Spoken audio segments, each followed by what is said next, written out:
మనం ఇంట్లో ఒంటరిగా పని చేసుకుంటూ ఉన్నామండి. అప్పుడు సడన్గా ఓ పెద్ద పులి వచ్చింది. అప్పుడు ఏం చేస్తాం? గట్టిగా అరుస్తాం. టేబుల్ ఎక్కేసి ఫ్యాన్ని పట్టుకోవాలనుకుంటాం. లేదంటే ఆ టేబుల్ కింద దూరిపోతాం. చేతిలో ఉన్నదాన్ని విసిరేస్తాం. దాన్ని బెదరగొట్టాలని చెప్పి ట్రై చేస్తూ ఉంటాం. ఇంకా అదే టైంలో ధైర్యం, సమయస్ఫూర్తి కనుక ఉన్నట్లయితే ఆ పులిని బయటికి ఎలా పంపించాలా అని ఆలోచిస్తాము. మనం బయటికి ఎలా వెళ్ళిపోవాలా అని కూడా ఆలోచించి మనం బయటికి వెళ్ళాక ఆ పులి బయటికి రాకుండా గొళ్ళెం పెట్టేయాలనుకుంటాం. ఆ పులే సమస్య. మనలో చాలామంది సమస్య వచ్చినప్పుడు చాలా ఆలోచిస్తాం, విచారిస్తాం. మరి ఇలాంటి సమస్యను మనం ఎలా ఫేస్ చేయాలి, దీన్ని ఎలా ఓవర్కమ్ చేయాలి అనేటువంటి విషయాలు ఈరోజు ఎండమూరి గారి మాటల్లో తెలుసుకుందాం. నమస్తే ఎండమూరి గారు. నమస్తే సార్, మీ మాటల్లో చెప్పండి. ఒక సమస్య, మీరు చెప్పిన సమస్య ఉందనుకోండి. ఆ పులి వచ్చింది. పులి రాగానే నిలబడి దాన్ని చూసాం ఇట్లా. లేదు, అరవలేదండి. దాన్ని చూసి చాలామంది చేసే పని సమస్య రాగానే దాన్ని చూడరు. అరవరో ఏం చేయరండి.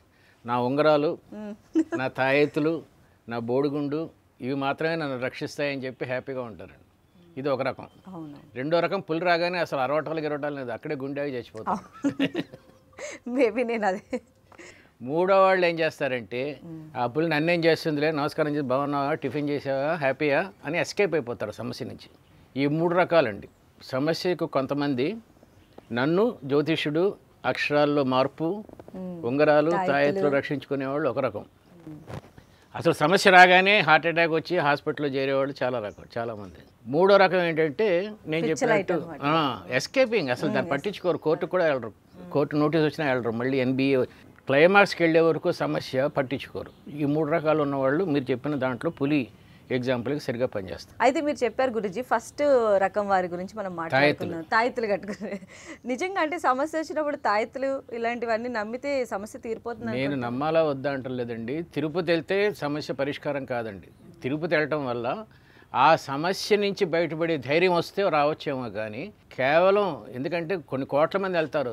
కొంతమంది లంచగొండలు లంచంలో 10% హుండీలో వేసి ఎస్కేప్ అయిపోతాం, దేవుడు మాకు స్వర్గం ఇస్తాడు అనుకుంటారు కూడా. ఇవన్నీ ఆత్మసంతృప్తికి చేసే పనులు. కానీ ఏ సమస్యను కూడా ఈ తాయెత్తు కానీ ఇది పరిష్కారం చేయదండి. ఒక కుర్రోడు ఉన్నాడు. కుర్రోడు ఏంటండి, 45 years ఉంటాయి. అతను చాలా జ్యోతిష్యము, అక్షరాల్లో మార్పు, వాస్తు అన్నీ చెప్తాడు. బాగా డబ్బు సంపాదించాడు. ఒక హోటల్ పెట్టాడు. అది దరిద్రంగా నడుస్తుంది. 1 year అయింది. మూసేసాడు. దాదాపు మూసేసే స్టేజ్కి వచ్చాడు. నేను చెప్పా, మరి ఇన్ని చేస్తావు కదా నువ్వు, హోటల్ పేరు మార్చుకోవచ్చు, లేకపోతే వాస్తు మార్చుకోవచ్చు, ఏదైనా చేయొచ్చు అంటే, అంత కర్మ సార్ అన్నాడు. మరి కర్మ నిన్ను డిసైడ్ చేస్తున్నప్పుడు ఇవన్నీ ఎందుకంటే, దీనికి వెళ్ళటం కూడా కర్మే సార్, అదృష్టం బాగుంటే వాడు మా దగ్గరకు వస్తాడు అన్నాడు. ఇంక ఈ లాజిక్కి ఇక మనం ఆన్సర్ ఏం చెప్పలేమండి. కాబట్టి సమస్య వచ్చినప్పుడు you have to take inspiration from your faith తప్ప ఇవేం రక్షించండి. అయితే గురూజీ, అసలు ఇలాంటి సమస్యలు లేని వాళ్ళు ఎవరైనా ఉంటారంటారా?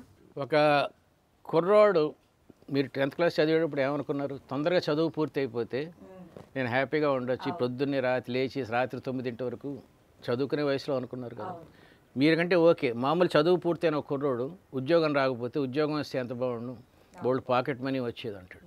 ఉద్యోగస్తుడు ఏమనుకుంటాడు, నా బాస్ చూడు ఎంత హ్యాపీగా ఉన్నాడు, నేను తెగ పని చేస్తున్నాను అంటాడు. బాస్ ఏమనుకుంటాడు, ఇంతమందితో పని చేయించలేకపోతున్నాను, పైనుంచి బోల్డ్ అంత ఒత్తిడి వచ్చింది.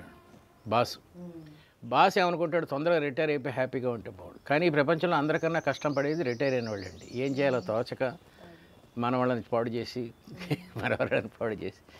సో కష్టాలు లేనిది ఎవరికండి, అందరికీ కష్టాలు ఉంటాయి.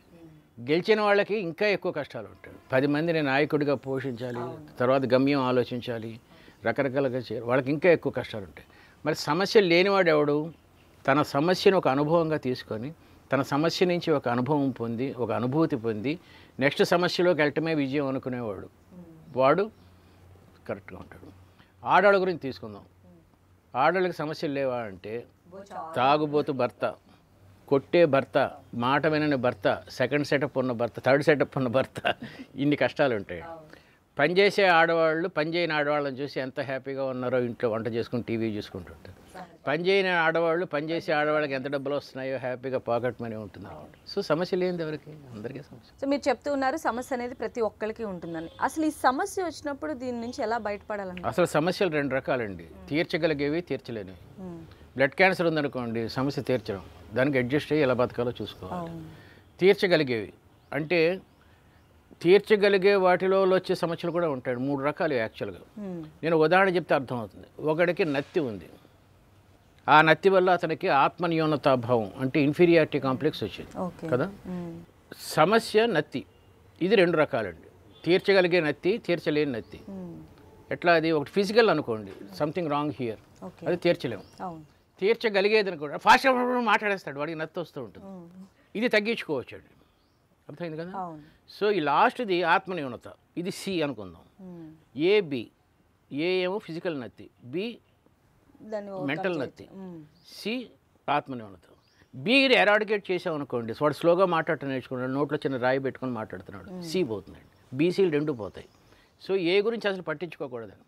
దురదృష్టవశాత్తు మనం ఏ గురించి ఎక్కువ ఆలోచిస్తాం, తీర్చలేని సమస్యల గురించి ఎక్కువ ఆలోచిస్తాం.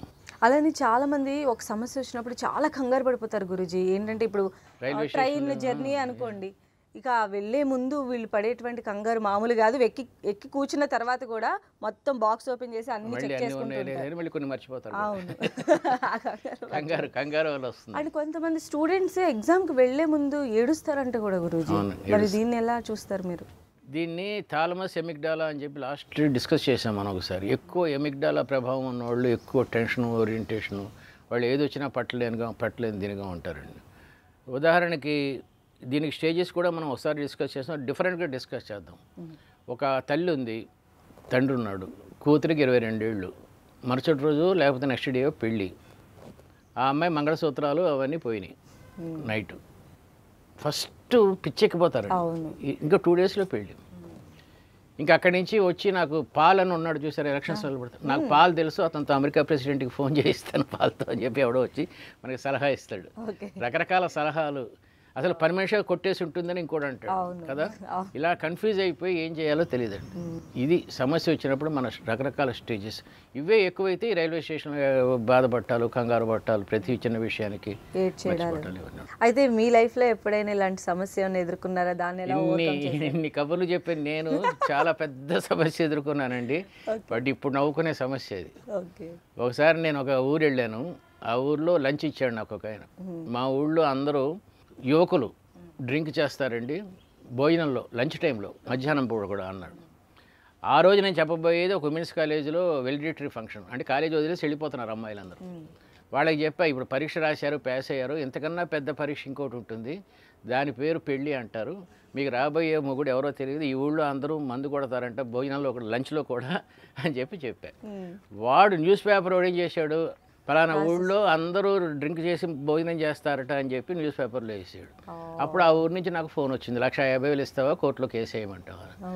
నేను పెద్ద పట్టించుకోవాలి, ముందు చెప్పాను చూశాడండి, ఎస్కేపిజం అన్నారు, సమస్య నుంచి వస్తే చూసుకుందాం లేను. వాడు నోటీస్ ఇచ్చాడు, వచ్చింది. షాకు, రాత్రి నిద్ర లేదు. ఇంకా ఇప్పుడైతే ఇంత హడావుడిగా మెచ్యూర్డ్గా ఉన్నాం, కానీ ఏం చేయాలో అర్థం కాక మా లాయర్ పద్మనాభరెడ్డి గారు చాలా ఫేమస్ లాయర్, ఆయన దగ్గరికి వెళ్ళి అడిగితే చూద్దాంలే ఇళ్ళు ఒకసారి కేసు. అక్కడ లాయర్ 10,000 అడిగాడు ఊరికి జస్ట్ కనబడటానికి. నేను 10,000 ఇవ్వను, నేను రానని చెప్పాను. అప్పుడు మళ్ళీ పద్మనాభరెడ్డి గారి దగ్గరికి వెళ్ళి హైకోర్టులో కేసు వేసాం. ఇది చిన్న కేసు, దీని గురించి ఎందుకు చేయడం చేస్తే హైకోర్టు ఏముందంటే, ఇంత చిన్న కేసు ఇక్కడ ఎందుకు, అక్కడే తెలుసుకోండి అన్నాడు. అప్పుడు సుప్రీంకోర్టుకి వెళ్ళాను నేను, వెళ్ళా సుప్రీంకోర్టు. సుబ్బారెడ్డి గారు అని లాయర్ అక్కడ. సుప్రీంకోర్టు కూడా అదే జడ్జిమెంట్ ఇచ్చి, ఇంత చిన్న కేసు సుప్రీంకోర్టుకి ఎందుకు, అక్కడే డిసైడ్ చేసుకోండి అని చెప్పి. వాడి ఉద్దేశం ఏంటి, 1,50,000 నా దగ్గర తీసుకురావాలని, అక్కడ జనాలు పోగు చేసి ఎండమూరి డౌన్ అలా రావాలని, ఎమోషనల్గా బ్లాక్మెయిల్ చేయాలని వాడి ఉద్దేశం. తర్వాత మళ్ళీ కబుర్ చేశాడు, ₹1,00,000 ఇస్తే చాలా చెప్పి. నేను సుప్రీంకోర్టుకి వెళ్ళింది, ఎందుకు వాడు ఎలా చేయాలిగా, వాడు హైకోర్టుకి వెళ్ళాలిగా. సో ఇట్లా ఉందని రెడ్డి గారికి ఒక ఇన్ఫర్మేషన్ చెప్పి, సార్ ఒక పని చేద్దాం, నేను పాంప్లెట్లు వేస్తాను, ఇలా నా ఫలానా ఊరిని తాగుబోతులు అన్న ఎండమూరు వస్తున్నాడు కాబట్టి వాడిని ఇక్కడే అటాక్ చేద్దాం కోర్టు దగ్గర అని చెప్పి పాంప్లెట్లు వేయించి కోర్టులో సబ్మిట్ చేసి హైకోర్టులో. నేను వెళ్తే వాళ్ళు చంపేస్తారు నన్ను, నాకు జడ్ సెక్యూరిటీ కావాలి. ఇంత చిన్న కేసుకి జడ్ సెక్యూరిటీ ఎందుకు, హైదరాబాద్లో ట్రాన్స్ఫర్ చేద్దామని చెప్పి హైదరాబాద్ ఇప్పుడు వాడు రావాలి హైదరాబాద్. 2 సార్లు అయిన తర్వాత రాలేదు, కేసు క్లోజ్ అయిపోయింది. ఇప్పుడు చూడండి, ఇది జరిగి ఒక 15-20 సంవత్సరాలు అయి ఉంటుంది, అయినా నవ్వుతూ చెప్పుకున్నాం కదా. సో ఏ అనుభవం అయినా నవ్వుగానే మిగులుతుంది. భలే ఎదుర్కొన్నారు గురూజీ మీరు సమస్యను, నిజంగా అంటే చాలా సమయస్ఫూర్తితో వ్యవహరించారు. గురూజీ, మనలో చాలామంది ఏంటంటే ఒక సమస్య ఎదురవగానే లైక్ ఎలా అంటే షాక్ తగిలినట్టుగా, కాళ్ళు చేతులు షివరింగ్ వచ్చేసినట్టుగా ఉంటారు, లేదా బాగా భయపడిపోతూ ఉంటారు. గురూజీ, వీళ్ళని మీరు అబ్జర్వ్ చేశారు, వీళ్ళపైన మీ కామెంట్ ఏంటి? దీనికి 2 రకాలు ఉన్నాయండి. ఉదాహరణకి ఒకడు ఉద్యోగం చేస్తున్నాడు, ఇంకో నెల రోజుల్లో రిట్రెంచ్మెంట్ అంటే ఉద్యోగం పోతుందని తెలిసింది అనుకోండి. ఆ నెల రోజులు నిద్రపోడు. అవును. ఏం చేయాలి ఆలోచిస్తాడు. ఇంకొకడు ఉన్నాడు అనుకోండి, వాడికి యాక్సిడెంట్లో కాలు మొత్తం తీసేశారు, వాడికి స్పృహ రాగానే కాలు లేదు, వాడు బాధపడ్డాడు. ఏం చేయాలి, ఇంకా ఏం చేయాలి, ఒక కాలుతో ఎలా నడవాలి, ఇవి పెట్టుకోవాలి. ఇది ఆలోచన అండి, అది భయం అండి ఆ నెల రోజులు. సో సమస్య వచ్చినప్పుడు చాలామంది భయపడతారు పరిణామాలు ఆలోచించుకొని. సమస్య పూర్తిగా వచ్చి వెళ్ళిపోయిన తర్వాత ఆ సమస్య నిండుగా ఉన్నప్పుడు ఆలోచించడం మొదలుపెడతారు కొంతమంది ఇంకా భయపడుతూనే ఉంటారు. ఈ భయపడే వాళ్ళ జీవితంలో గెలవలేరండి. ఆలోచన కావాలి సమస్య పరిష్కారానికి. సో కాలిపోవడం నిజంగా పెద్ద సమస్య అండి ఉద్యోగం పోవడం కన్నా. కానీ వీడు బాధపడి ఆలోచిస్తున్నాడు. సో సమస్య వచ్చినప్పుడు పరిణామాల గురించి ఆలోచించాలి. అయితే ఒక సమస్య వచ్చినప్పుడు ముఖ్యంగా దాన్ని ఎదుర్కోవడానికి ఏం కావాలి గురూజీ? దీనికి నేను ఒక చిన్న ఎక్రానిమ్ లాగా చేశానండి. That is MIFBI. CBCID లాగా మీరు ఒకటి కనిపెట్టారు. M means money, I means influence, okay, B means begging, F means friends, I means intelligence. First money అండి. నీకు ఏదన్నా వెళ్తున్నావు, నువ్వు సడన్గా పోలీసు పట్టుకున్నాడు, నువ్వేం తప్పు చేయలేదు, చిన్న రోడ్డు దగ్గర రెడ్ లైన్ దాటి కొంచెం వచ్చావు, కానీ నీ వైఫో మదరో ఎవరో హాస్పిటల్లో ఉన్నారు, ఆ హడావుల్లో ఉన్నావు, then pay something to him and go. This is more important. This is called money. Next is influence. మా ఇల్లు కట్టినప్పుడు పక్కనే పార్క్ ఉందండి. మా ఇంటి వెనకాలడు ఆ పార్క్లోకి 1 feet ఎంక్రోచ్ అయ్యి గోడ కట్టాడు. ఆ గోడని కంటిన్యూ చేసాం మేము. మున్సిపాలిటీ వాడు వచ్చి మీరు 1 feet గోడ బద్దలు కొట్టాలన్నాడు. ఆ కొద్దిగా 1 feetకి గోడ అంతా బద్దలు కొట్టి మళ్ళీ కట్టాలంటే కనీసం 30,000-40,000 అవుతుంది. కాబట్టి అప్పుడు నేను మున్సిపల్ కమిషనర్కి ఫోన్ చేసి ఇట్లా ఎండబోని మాట్లాడతాను, 1 feet కావాలంటే I will do something, I will take over the మొత్తం పార్క్ అంతా నేను టేకప్ చేసి ఇప్పుడు కూడా వాటర్ పోస్తున్నాను. So it is over. That is called influence. F means friends. నేను నా వైఫ్ ఇంట్లో ఉన్నాం, ఇద్దరే ఉంటాం. సడన్గా నాకేమైందో అయిందనుకోండి, నా వైఫ్ ఏం చేస్తుంది? She does not have any relative in Hyderabad. వెంటనే నా ఫ్రెండ్స్కి ఫోన్ చేసి పలానా ఎండమూరు ఉన్నాడు కానీ 5 నిమిషాల్లో వచ్చేస్తుంది ambulance. So this is where friends. నా వైఫ్ నా పక్కనే హాస్పిటల్ కూర్చున్నప్పుడు గబుకుని ఇంజక్షన్ కావాలని డాక్టర్ ఉన్నాడు అనుకోండి, ఎవడు తీసుకొస్తాడు? నా వైఫ్ వెళ్ళలేదు కదా. ఇలాంటి చోట ఫ్రెండ్స్, సమస్య వచ్చినప్పుడు friends. Next B for begging. మీకు పవన్ కళ్యాణ్ సినిమా ఏదో గుర్తుందా? అది అత్తారింటి దారేదిలో ఎప్పుడు నిలబడాలో, ఎప్పుడు వంగాలో. కాదు మీరు అలా చూడకండి గురూజీ, వచ్చి డైలాగ్ మర్చిపోతారు. ఎక్కడ నెగ్గాలో కాదు, ఎక్కడ తగ్గాలో తెలిసిన వాడే. అదే బెగ్గింగ్ అంటే అవతల వాడి తాలూకు ఈగోని చూడలేదు కదా మీరు. లేదు, ఆ ఈగోని, అవతల వాడి ఈగోని సాటిస్ఫై చేయడం కూడా సమస్య నుంచి ఒక్కోసారి సార్ అంటాం, లేకపోతే ఇలా అంటాం, మాట్లాడటం. Next last is intelligence. మీ ఇంటికి 20 మందిని 30 మందిని తీసుకొస్తామని చెప్పి ఒక రాజకీయ నాయకుడి అండతో తీసుకొచ్చినప్పుడు ఆ రాజకీయ నాయకుడికి ఫోన్ చేసి, నేను ఇక్కడ పివి నరసింహరావు గారి ఫ్రెండ్ పక్కన కూర్చొని ఉన్నాను, ఆయన నీతో మాట్లాడతాట అంటే, నా ఫ్రెండ్ అంటే అతను పివి నరసింహరావు తెలిసిన ఆయనే, కరీంనగర్. ఇలాగ ఎండమూరు అంటే ఎవరు అనుకుంటున్నావు? ప్రైమ్ మినిస్టర్ పివి నరసింహరావు గారు. ఆయన చెప్తే నువ్వు అసలు సీట్ కూడా ఉండదు నీకు, నువ్వు కాంగ్రెస్ వాడివి అని చెప్తే కోసేది. This is called intelligence. So first is money, second is influence, third is begging, next is friends and lastly intelligence. ఈ 5 ఉంటే సమస్య పరిష్కారం. నిజమే గురూజీ, కొన్ని సందర్భాలు ఏంటంటే కోపం వస్తే మనం దాన్ని అసలు కంట్రోల్ చేసుకోలేము. సో మనం బ్రేక్ తీసుకునే ముందు దీనికి సంబంధించి ఒక చక్కటి ఎగ్జాంపుల్ చెప్పండి. ఒక ఎగ్జాంపుల్ ఒక పుస్తకంలో రాశానండి. ఒక అమ్మాయి ఉంది, పెళ్ళి అయింది, హస్బెండ్ అరేబియాలోనే అక్కడ ఉంటాడు, సౌదీ అరేబియా. అక్కడి నుంచి ఫోన్ చేసి, ఈరోజు కోర్టు అమీనా వస్తారు, అతనికి 5 లక్షలు 6 లక్షలు కట్టాలి, రేపొద్దున 8 o'clock వస్తాడు ఆయన. ఈ 5 లక్షలు నేను వరంగల్లో ఉన్న నా ఫ్రెండ్కి ఏర్పాటు చేశాను, అతను పొద్దున 5 o'clock తీసుకొచ్చి నీకు ఇస్తాడు, అది కోర్టు అమీనాకి ఇచ్చేసేస్తే ఏం ఉండదు గొడవ అన్నాడు. నీ పేరు మీద నేను అప్పు చేశాను, అది కోర్టు గొడవ. అర్థమైంది కదా? మరుసటి రోజు పొద్దున 5 అయింది, 6 అయింది, 7 అయింది, ఫ్రెండ్ రాలేదు వరంగల్ నుంచి. కోర్టు అమీనా వచ్చి ఈవిని అరెస్ట్ చేశాడు, తీసుకెళ్ళాడు వ్యాన్ వరకు, పోలీస్ వ్యాన్ వరకు ఎక్కిచ్చాడు. అందరూ చూస్తున్నారు. పోలీస్ స్టేషన్కి వెళ్ళింది, కూర్చోబెట్టారు బయట, బల్లలు దరిద్రంగా ఉంటాయి, అక్కడ కూర్చోబెట్టి. ఈవిడ చాలా డబ్బున్నవాడే, భర్త ఆవేశంతో ఒడిగిపోదు. అసలు నాకు తెలియకుండా మా ఆయన నాతో బిజినెస్ పెట్టించడం ఏంటి ఫస్ట్ పాయింట్, ఆయన నా సంతకం ఫోర్జరీ చేసి అప్పు తీసుకోవటం ఏంటి సెకండ్ పాయింట్. ఈ దరిద్రపు వీడు వరంగలించరా ఇంత పోతున్నప్పుడు వాడు ఫ్యామిలీతో వచ్చాడండి 5 లక్షలు పట్టుకొని. వాడు చెప్పిన రీజన్ ఏంటంటే, మేము వస్తూ ఉంటే నక్సలైట్ల గురించి సెర్చ్ జరుగుతూ మా కారు పట్టుకుంటే ఇందులో 5 లక్షలు దొరికింది అన్అకౌంటెడ్. మరి చాలా కష్టపడి వాడికి 1 లక్ష, వాడికి 5,000 ఎంత లంచం ఇచ్చి బయటకు వచ్చి ఇంత కష్టపడి పాపం వచ్చాడు. కానీ తిట్టేసింది విపరీతంగా. తెలుసు కదా ఎలా ఉంటుందో. ఇదే ఎగ్జాంపుల్ ఇంకో రకంగా చెప్తాను. మళ్ళీ 5 o'clock లేచింది, మొగుడు ఫోన్ చేశాడు, నేనే సర్దేస్తున్నానులే ఏం పర్లేదు అమీనా రాడు ఇంకా నీ దగ్గరికి అన్నాడు. కానీ అమీనా వచ్చాడు. ఓకే, వచ్చేసేసి ఏం లేదమ్మా కేసు ఏం లేదు అని చెప్పేసి వెళ్ళిపోయాడు. ఇప్పుడు వాడు వచ్చాడు, ఎవరు ఆ ఫ్యామిలీ వరంగల్ నుంచి 5 లక్షలు పట్టుకొని ఇంటికి వచ్చారు. నేను 10ంటికి ఎందుకు వచ్చానంటే మధ్యలో ఆంటీ అదే వైఫ్ ఎక్కడ బ్రేక్ఫాస్ట్ చేద్దాం ఉంది, తిరిగ్గా వాడికి తెలియదు సమస్య ఏమిటో, బ్రేక్ఫాస్ట్ చేద్దాం ఉంది, పిల్లలు కొంచెంసేపు ఆడుకుంటా ఉన్నారు అక్కడ కొంచెంసేపు, ఇలా రకరకాల రీజన్స్ చెప్పాడు. ఫోన్లేండి అన్నయ్య గారు ఏముంది ఇందులో అయిపోయింది కదా కేసు అందా లేదా. మొదటి దాంట్లో వాడు చాలా సిన్సియర్గా వచ్చాడు, నక్సలైట్స్ పోలీసులు గొడవ అంతా వచ్చి వాడిని తిట్టింది. ఇక్కడ సమస్య అయిపోయింది కాబట్టి వీడిని ఈజీగా క్షమించేసింది. సో మన మూడ్ ఎప్పుడు సమస్య యొక్క ఉద్రిక్త మీద ఆధారపడకూడదండి, అవతలాలు చేసిన పని మీద ఆధారపడాలి.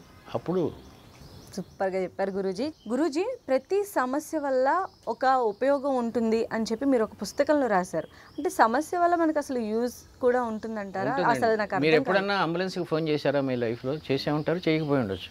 కానీ ఇంట్లో ఎవరికన్నా బాగాలేకపోతే అంబులెన్స్కి ఫోన్ చేసి ఎలా అడగాలి అనేది తెలుస్తుందా లేదా?